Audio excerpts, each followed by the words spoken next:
Regarding the Israeli strike in Doha, how much time or how much of a heads up did the U.S. get, and does the president support the strike?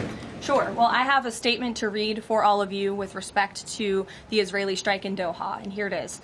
This morning, the Trump administration was notified by the United States military that as Israel was attacking Hamas, which very unfortunately was located in a section of Doha, the capital of Qatar. Unilaterally bombing inside Qatar, a sovereign nation and close ally of the United States that is working very hard and bravely taking risks with us to broker peace, does not advance Israel or America's goals. However, eliminating Hamas, who have profited off the misery of those living in Gaza, is a worthy goal. President Trump immediately directed Special Envoy Witkoff to inform the Qataris of the impending attack, which he did. The president views Qatar as a strong ally and friend of the United States and feels very badly about the location of this attack. President Trump wants all of the hostages in Gaza and the bodies of the dead released, and this war to end now. President Trump also spoke to Prime Minister Netanyahu after the attack. The Prime Minister told President Trump that he wants to make peace, and quickly. President Trump believes this unfortunate incident could serve as an opportunity for peace. The president also spoke to the Emir and Prime Minister of Qatar and thanked them for their support and friendship to our country. He assured them that such a thing will not happen again on their soil. And to be clear, the president disagrees with the location of the strike and that he passed that along to Prime Minister Netanyahu.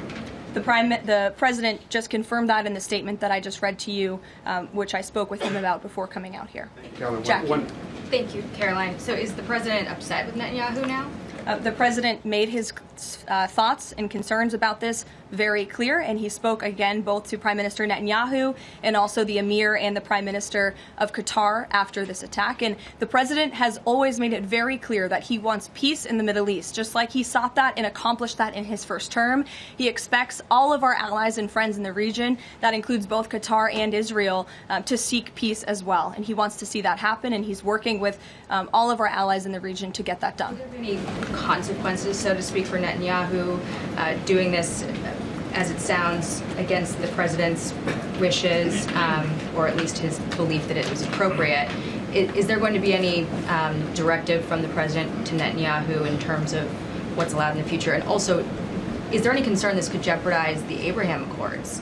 Look, that's a decision only the president can make. With respect to your first question, to answer your second question, as you heard from the president, he said he believes that this can serve as an opportunity for peace, and he's still actively and aggressively pursuing it with all of our allies and partners in the region. Jennifer. Just to follow up on that, Caroline, are you able to say how often the president spoke to the Prime Minister of Israel before this? Because that's one question. And then what did he mean on Sunday when he posted, "I've given my last warning to Hamas," etc.? He wasn't talking about this strike on Doha? No, he was not. As I told you, the Trump administration was notified by the United States military that Israel was attacking Hamas, and the president spoke to the Prime Minister after the attack, as well as, again, the Emir and the Prime Minister of Qatar. And I know Secretary Rubio and Special Envoy Witkoff were present for that call with the Qataris as well. This can only be described as treachery, which is par for the course for such a state. What surprises us is that such systematic behavior comes from someone, Netanyahu, who claims to be seeking stability in the region, when in fact he only brings instability and narcissistic delusions that serve his own interests. Over the past few days, negotiations have been ongoing at the request of the U.S., with the aim of discussing the latest document received from Washington. However, despite continuously sending its delegations to Doha, Israel has sabotaged all chances for peace. We have been in constant contact with all friendly and brotherly countries regarding this attack. and we will announce all our actions in the coming days, God willing.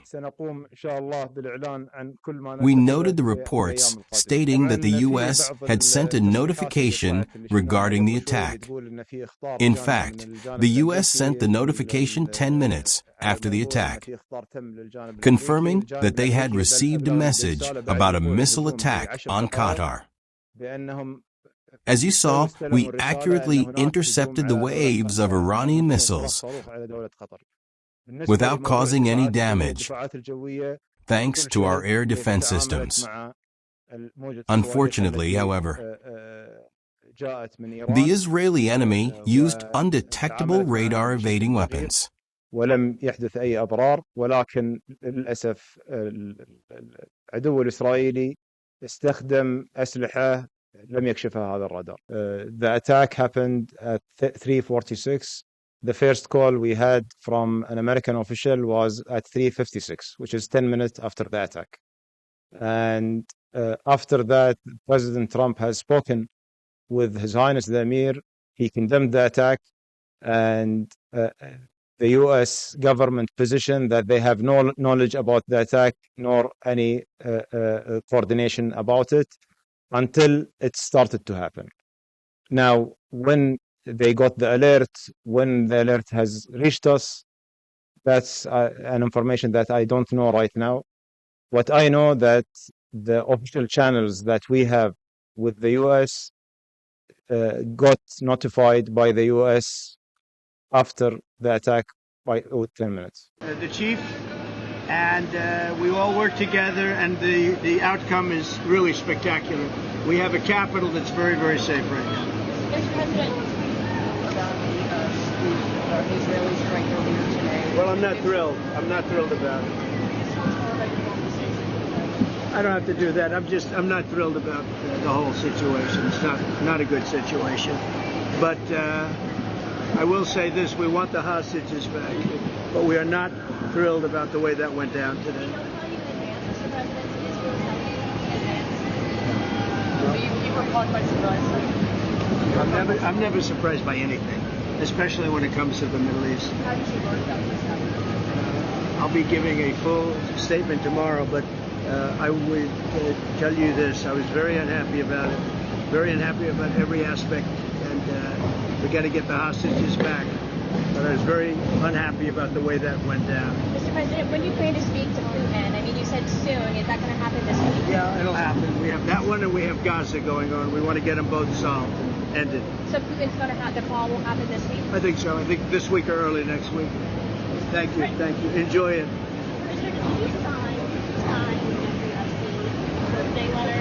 It's not my signature, and it's not the way I speak. And anybody that's covered me for a long time, no, that's not my language. It's nonsense. And frankly, you're wasting your time. All you do is trying to get off the great success of D.C. and about 200 other things we've done that are so successful. This is a great, great success, and we have so many. I don't think any president in their first 8 months has had anywhere near the success that we've had. So will you meet with the Epstein victims? Do you plan to meet with? I don't know about. Nobody suggested that. But would you be open to doing certainly, that? I don't like that whole situation with respect to anybody being abused or hurt. But I haven't even thought about that. Thank you all very much. Have a good time. Thank you.